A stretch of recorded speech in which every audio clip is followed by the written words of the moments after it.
दोस्तों नमस्कार, हर हर महादेव। स्वागत है एक बार फिर से आपका अपने इस चैनल में, जिसमें आप सुनते हैं सनातन धर्म से जुड़ी कथा, कहानियाँ व अन्य पौराणिक कथाएं। दोस्तों, आप सुन रहे हैं शिव पुराण रुद्र संहिता का पंचम युद्धखंड। और आज इस अध्याय में आप सुनेंगे नंदीश्वर द्वारा शुक्राचार्य का अपहरण और शिव द्वारा उनका निगला जाना। 100 वर्ष के बाद शुक्र का शिवलिंग के रास्ते बाहर निकलना, शिव द्वारा उनका शुक्र नाम रखा जाना, शुक्र द्वारा जपे गए मृत्युंजय मंत्र और शिवाष्टोत्तर शतनाम स्तोत्र का वर्णन, शिव द्वारा अंधक को वर प्रदान। तो आइए इस अध्याय को विस्तार से सुनते हैं। व्यास जी ने पूछा, महाबुद्धिमान सनत कुमार जी, जब वह महान भयंकर एवं रोमांचकारी संग्राम चल रहा था, उस समय त्रिपुरारी शंकर ने दैत्य गुरु विद्वान शुक्राचार्य को निगल लिया था। ये घटना मैंने संक्षेप में ही सुनी थी। अब आप उसे विस्तार पूर्वक वर्णन कीजिए। पिनाकधारी शिव के उदर में जाकर उन महायोगी शुक्राचार्य ने क्या किया था? शंभु की जठराग्नि ने उन्हें जलाया क्यों नहीं? भृगुनंदन बुद्धिमान शुक्र भी तो कल्पांत कालीन अग्नि के समान उग्र तेजस्वी थे। वे शंभु के जठर पंजर से कैसे निकले? उन्होंने कैसे और कितने काल तक आराधना की थी? तात, उन्हें जो मृत्यु का शमन करने वाली परा विद्या प्राप्त हुई थी, वह विद्या कौन सी है जिससे मृत्यु का निवारण हो जाता है? मुने, लीला विहारी देवादिदेव भगवान शंकर के त्रिशूल से छुटे हुए अंधक को गणाध्यक्षता की प्राप्ति कैसे हुई? तात, मुझे शिव लीलामृत श्रवण करने की विशेष लालसा है, अतः आप मुझ पर कृपा करके ये सारा वृतांत पूर्ण रूप से वर्णन कीजिए। ब्रह्मा जी कहते हैं, अमित तेजस्वी व्यास जी के इन वचनों को सुनकर सनत कुमार जी शिव जी के चरण कमलों का स्मरण करके कहने लगे। सनत कुमार जी ने कहा, मुनिवर, भगवान शंकर के प्रमथों की जब अत्यंत विजय होने लगी, तब अंधक घबराकर शुक्राचार्य की शरण में गया और उसने गिड़गिड़ाकर मृत संजीवनी विद्या के द्वारा मरे हुए असुरों को जीवित करने की प्रार्थना की। इस पर शुक्राचार्य ने शरणागत धर्म की रक्षा करना उचित समझा। फिर तो वे युद्ध स्थल में गए और आदर पूर्वक विद्या के स्वामी शंकर का स्मरण करके एक एक दैत्य पर मृत संजीवनी विद्या का प्रयोग करने लगे। उस विद्या का प्रयोग होते ही वे सभी दैत्य दानव एक साथ ही हथियार लिए इस प्रकार खड़े हुए मानो अभी सोकर उठे हों। जैसे पूर्णतः अभ्यस्त किया हुआ वेद, समर भूमि में बादल और श्रद्धा पूर्वक ब्राह्मणों को दिया हुआ धन आपत्ति के समय तुरंत प्रकट हो जाता है, उसी प्रकार वे उठ खड़े हुए। शुक्राचार्य के संजीवनी प्रयोग से जब बड़े बड़े दानव जीवित होकर प्रमथों को बुरी तरह मारने लगे, तब प्रमथों ने जाकर प्रथमेश्वर शिव को ये समाचार सुनाया। तब शिव जी ने कहा, नंदीन, तुम अभी तुरंत ही जाओ और दैत्यों के बीच से द्विज श्रेष्ठ शुक्राचार्य को उसी प्रकार उठा लाओ जैसे बाज लवा को उठा ले जाता है। सनत कुमार जी कहते हैं, महर्षि, वृषभ ध्वज के यूं कहने पर नंदी सांड के समान बड़े जोर से गरजे और तुरंत ही सेना को लांघकर उस स्थान पर जा पहुंचे जहां भृगुवंश के दीपक शुक्राचार्य विराजमान थे। वहां समस्त दैत्य हाथों में पाश, खड़ग, वृक्ष, पत्थर और पर्वत खंड लिए हुए उनकी रक्षा कर रहे थे। ये देखकर बलशाली नंदी ने उन दैत्यों को विक्षुब्ध करके शुक्राचार्य का उसी प्रकार अपहरण कर लिया जैसे शरभ हाथी को उठा ले जाता है। महाबली नंदी द्वारा पकड़े जाने पर शुक्राचार्य के वस्त्र खिसक गए, उनके आभूषण गिरने लगे और केश खुल गए। तब देव शत्रु दानव उन्हें छुड़ाने के लिए सिंहनाद करते हुए नंदी के पीछे दौड़े और जैसे मेघ जल की वर्षा करते हैं, उसी तरह नंदीश्वर के ऊपर वज्र, त्रिशूल, तलवार, फरसा, बरेठी और गोफान आदि अस्त्रों की उग्र वृष्टि होने लगी। तब उस देवासुर संग्राम के विकराल रूप धारण करने पर गणराजाधिराज नंदी ने अपने मुख की आग से सैकड़ों शस्त्रों को भस्म कर दिया और उन भृगुनंदन को दबोचकर शत्रुदल को व्यथित करते हुए वे शिव जी के समीप आ पहुंचे तथा शीघ्र ही उन्हें निवेदित करते हुए बोले, भगवान, ये शुक्राचार्य उपस्थित है। तब भूतनाथ देवादिदेव शंकर ने पवित्र पुरुष द्वारा प्रदान किए हुए उपहार की भांति शुक्राचार्य को पकड़ लिया और बिना कुछ कहे उन्हें फल की तरह मुख में डालकर निगल लिया। उस समय समस्त असुर उच्च स्वर से हाहाकार करने लगे। व्यास जी, जब गिरिजेश्वर ने शुक्राचार्य को निगल लिया, तब दैत्यों की विजय की आशा जाती रही। उस समय उनकी दशा सूंड रहित गजराज, सिंहहीन सांड, मस्तक विहीन देह, अध्ययन रहित ब्राह्मण, उद्यमहीन प्राणी, भाग्यहीन के उद्यम, पति रहित स्त्री, फल वर्जित बाण, पुण्यहीनों की आयु, व्रत रहित वेद अध्ययन, एकमात्र वैभव शक्ति के बिना निष्फल हुए कर्म समूह, शूरताहीन क्षत्रिय और सत्य के बिना धर्म समूह की भांति सोचनीय हो गई। दैत्यों का सारा उत्साह जाता रहा। तब अंधक ने महान दुख प्रकट करते हुए अपने शूरवीरों को बहुत उत्साहित किया और कहा, वीरों, जो रणांगण को छोड़कर भाग जाते हैं उनकी ख्याति अपयश रूपी कलिमा से मलिन हो जाती है और उन्हें इस लोक में तथा परलोक में कहीं भी सुख नहीं मिलता। यदि पुनर्जन्म रूपी मल का अपहरण करने वाले धरा तीर्थ रणतीर्थ में अवागाहन कर लिया जाए तो अन्य तीर्थों में स्नान, दान और तप की क्या आवश्यकता है, अर्थात इनका फल रणभूमि में प्राण त्याग करने से भी प्राप्त हो जाता है।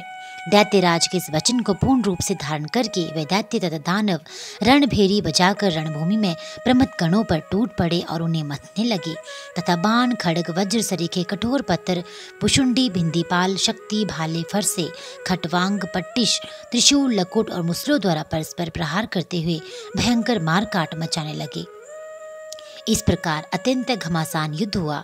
इसी बीच विनायक, सकंद, नंदी, सोमनंदी, वीर, नैगमय और महाबली विशाख आदि उग्र गणों ने त्रिशूल शक्ति और बाण समूह की धारावाहिक वर्षा करके अंधक को अंधा बना दिया। फिर तो प्रमुखों तथा असुरों की सेनाओं में महान कोलाहल मच गया। उस घोर शब्द को सुनकर शंभु के उदर में स्थित शुक्राचार्य आश्रय रहित वायु की भांति निकलने का मार्ग ढूंढते हुए चक्कर काटने लगे। उस समय उन्हें रुद्र के उदर में पाताल सहित सातों लोक, ब्रह्मा, नारायण, इंद्र, आदित्य और अप्सराओं के विचित्र भुवन तथा वह प्रमथासुर संग्राम भी दिख पड़ा। इस प्रकार वे 100 वर्षों तक शिव जी की कुक्षी में चारों ओर भ्रमण करते रहे, परंतु उन्हें किसी प्रकार कोई छिद्र नहीं दिख पड़ा, जैसे दुष्ट की दृष्टि सदाचारी की छिद्र को नहीं देख पाती। तब भृगुनंदन ने शैव योग का आसन लेकर एक मंत्र का जप किया।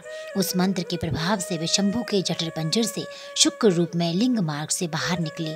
तब उन्होंने शिव जी को प्रणाम किया। गौरी ने उन्हें पुत्र रूप में स्वीकार कर लिया और विघ्न रहित बना दिया।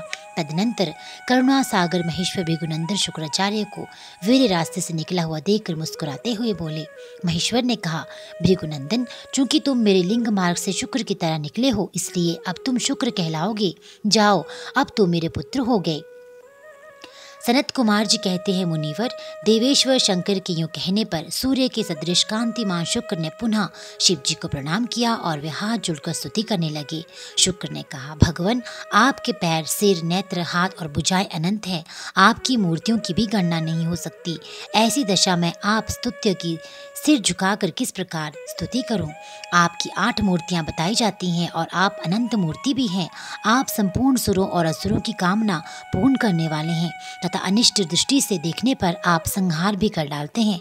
ऐसे स्तवन के योग्य आपकी मैं किस प्रकार स्तुति करूं? सनत कुमार जी कहते हैं, मुने, इस प्रकार शुक्र ने शिव जी की स्तुति करके उन्हें नमस्कार किया और उनकी आज्ञा से वे पुनः दानवों की सेना में प्रविष्ट हुए, ठीक उसी तरह जैसे चंद्रमा मेघों की घटा में प्रवेश करते हैं। व्यास जी, इस प्रकार रणभूमि में शंकर ने जिस तरह शुक्र को निगल लिया था वह वृतांत तो तुम्हें सुना दिया। अब शंभु के उदर में शुक्र ने जिस मंत्र का जप किया था उसका वर्णन सुनो। महर्षि, वह मंत्र इस प्रकार है।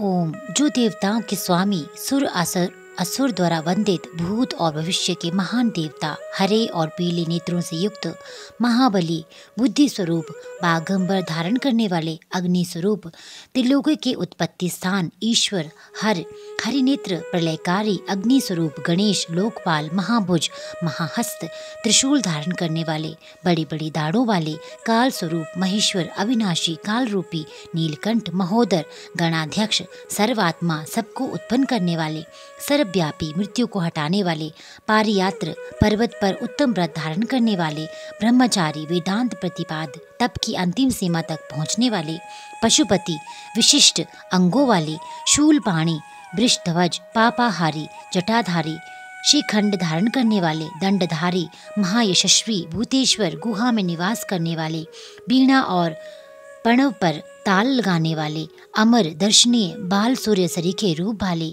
शमशानवासी, ऐश्वर्यशाली, उमापति, शत्रुदमन, भग के नेत्रों को नष्ट कर देने वाले, पूषा के दांतों के विनाशक, क्रूरतापूर्वक संहार करने वाले, पाशधारी, प्रलय काल रूप, उल्कामुख, अग्निकेतु, मननशील, प्रकाशमान, प्रजापति, ऊपर उठाने वाले, जीवों को उत्पन्न करने वाले, तुर्यत स्वरूप, लोकों में सर्वश्रेष्ठ वामदेव, वाणी की चतुरता रूप, वाम मार्ग में भिक्षुक रूप, भिक्षुक, जटाधारी, जटिल, दुराराध्य, इंद्र के हाथ को स्तंभित करने वाले, बसुओं को बीजड़ित करने वाले, यज्ञ स्वरूप, यज्ञकर्ता, काल, मेधावी, मधुकर, चलने फिरने वाले, बनस्तिका, आश्रय लेने वाले, बाजसन नाम से संपूर्ण आश्रमों द्वारा पूजित, जगतधाता, जगतकर्ता, सर्वांतर्यामी, सनातन, ध्रुव, धर्माध्यक्ष, भू भुवस्वा, इन तीनों लोकों में विचरने वाले, भूत भावन, त्रिनेत्र, बहुरूप, 10,000 सूर्यों के समान प्रभावशाली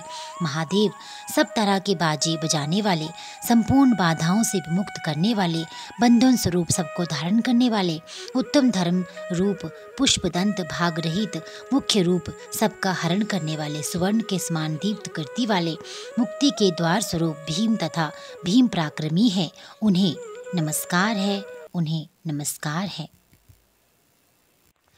इसी श्रेष्ठ जप का मंत्र का जप करके शुक्र शंभु के जठर पंजर से लिंग के रास्ते उत्कंठ वीर्य की तरह निकले। उस समय गौरी ने उन्हें पुत्र रूप से स्वीकार किया। जगदीश्वर शिव ने अजर अमर बना दिया। तब वे दूसरे शंकर के सदृश शोभा पाने लगे। 3000 वर्ष व्यतीत होने के पश्चात वे भी वेद निधि मुनिवर शुक्र पुनः इस भूतल पर महेश्वर से उत्पन्न हुए। उस समय उन्होंने धैर्यशाली एवं तपस्वी दानवराज अंधक को देखा। उनका शरीर सूख गया था और वह त्रिशूल पर लटका हुआ परमेश्वर शिव का ध्यान कर रहा था।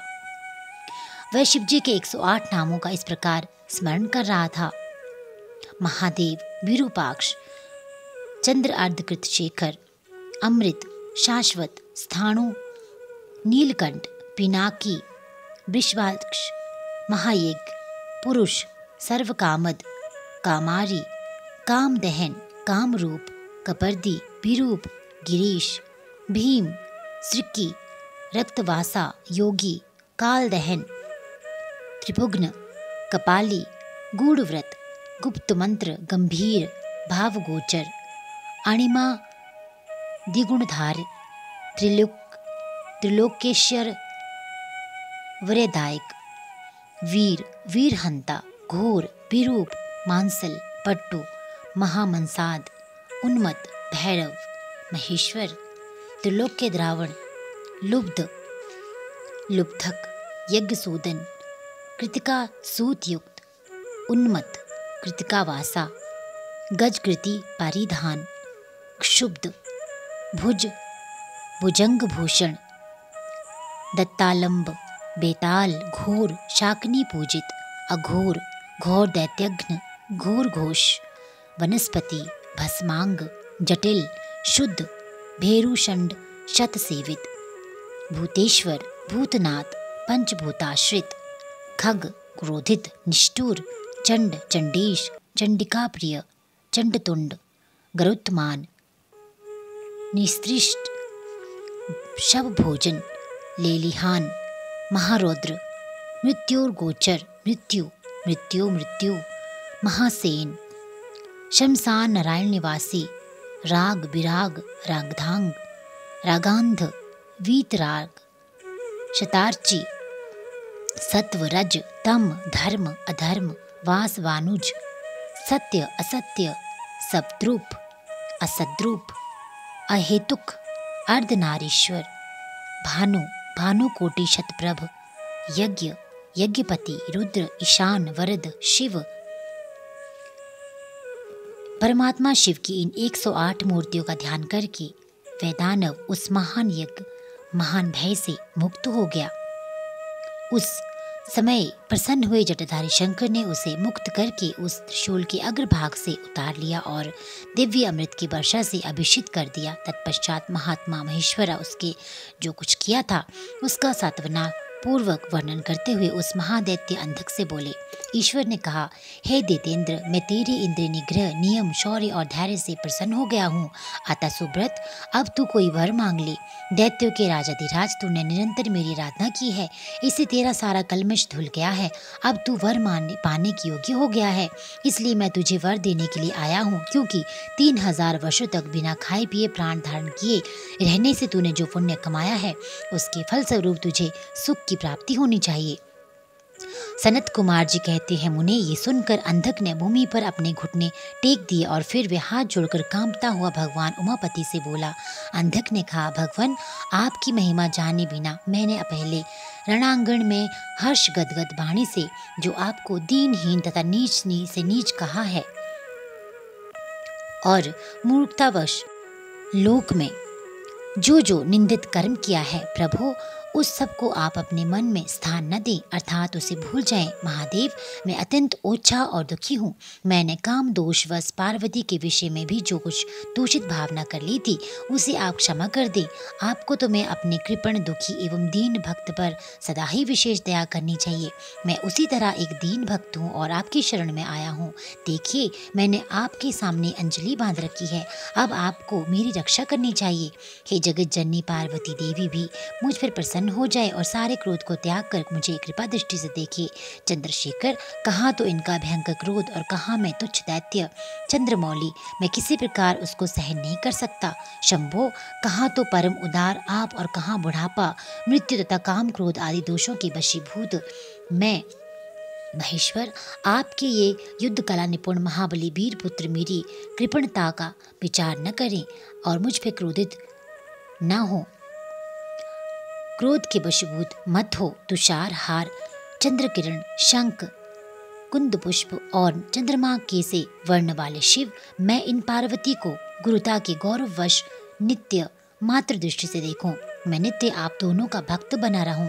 देवताओं के साथ होने वाला मेरा बैर दूर हो जाए तथा मैं शांत चित्त हो योग चिंतन करता हुआ गणों के साथ निवास करूं। महेशान, आपकी कृपा से मैं उत्पन्न हुए इस विरोधी दानव भाव का पुनः कभी स्मरण न करूं। यही उत्तम वर मुझे प्रदान कीजिए। सनत कुमार जी कहते हैं, मुनि सत्तम, इतनी बात कहकर वे दैत्य राज माता पार्वती की ओर देखकर त्रिनयक शंकर का ध्यान करता हुआ मौन हो गया। तब रुद्र ने उसकी ओर कृपा दृष्टि से देखा। उनकी दृष्टि पड़ते ही उसे अपने पूर्व वृतांत तथा अद्भुत जन्म का स्मरण हो आया। उस घटना का स्मरण होते ही उसका मनोरथ पूर्ण हो गया। फिर तो माता पिता को प्रणाम करके वह कृत्य हो गया। उस समय पार्वती तथा बुद्धिमान शंकर ने उसका मस्तक सूंघ कर प्यार किया। इस प्रकार अंधक ने प्रसन्न हुए चंद्रशेखर से अपना सारा मनोरथ प्राप्त कर लिया। मुने, महादेव जी की कृपा से अंधक को जिस प्रकार परम सुखद गणाध्यक्ष पद प्राप्त हुआ था, वह सारा का सारा पुरातन वृत्तांत मैंने सुना दिया है और मृत्युंजय मंत्र का भी वर्णन कर दिया है। ये मंत्र मृत्यु का विनाशक और संपूर्ण कामनाओं का फल प्रदान करने वाला है। इसे प्रयत्न पूर्वक जपना चाहिए। तो दोस्तों, ये अध्याय यहीं पे संपूर्ण होता है। अध्याय में कहीं कोई त्रुटि हुई हो उसके लिए मैं आपसे क्षमा चाहती हूँ। चैनल में अगर नए हैं तो चैनल को सब्सक्राइब करते रहिएगा, शेयर और लाइक करना बिल्कुल ना भूलिएगा। आपका दिन शुभ हो। हर हर महादेव।